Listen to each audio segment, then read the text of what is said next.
Welcome मंडळी, स्वागत आहे तुमचं. मंडळी, सध्याचं राजकारण म्हणजे सापशिडीचा खेळ झालाय. कोण कधी कुठली शिडी पकडून पुढे जाईल आणि कोणाला एखादा साप चावून मागे खेचेल याचं काहीच सांगता येत नाही. समाजकारणाचं कारण सांगून खूप वेगळ्या प्रकारचं राजकारण फक्त महाराष्ट्रातच नाही, पूर्ण भारतात चालू आहे. हल्ली पीए पेक्षा पीआरला जास्त डिमांड आहे.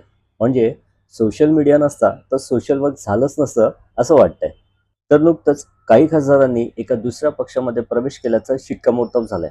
पण याहीपेक्षा चर्चेत आहे ते म्हणजे रंगमंचावर नवीन आलेलं नाटक शिक्कामोर्तब.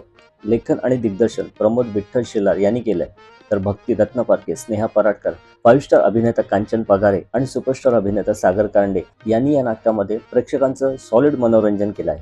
एक साधं सरळ फॅमिली ड्रामा वाटणारं हे नाटक प्रेक्षकांचं मनोरंजन करत जसं पुढे जातं तसं उत्तरार्धामध्ये हे नाटक एका वेगळ्या विषयावर भाष्य करतं. सध्याचं एक सामाजिक विषयावर प्रश्न उपस्थित करतं. ते नेमकं काय आहे हे जाणून घेण्यासाठी तुम्हाला हे नाटक थिएटरमध्येच जाऊन बघावं लागेल. कळलं का रे येडपुकण्या? कसल्या गावठी शिवाय देते मराठीमध्ये? हो, मराठी शिकला कुठे हो तुम्ही? विचारा झटक्याला. काय नाही हो साहेब, मध्ये मराठी येत नाही म्हणून मोनसीने फटकावला ना तेव्हापासून फार शिक्कामोर्तब एक कौटुंबिक विनोदी नाटक नक्की बघा. भेटूया पुढच्या व्हिडिओमध्ये. तोपर्यंत लोभ असावं मंडळी.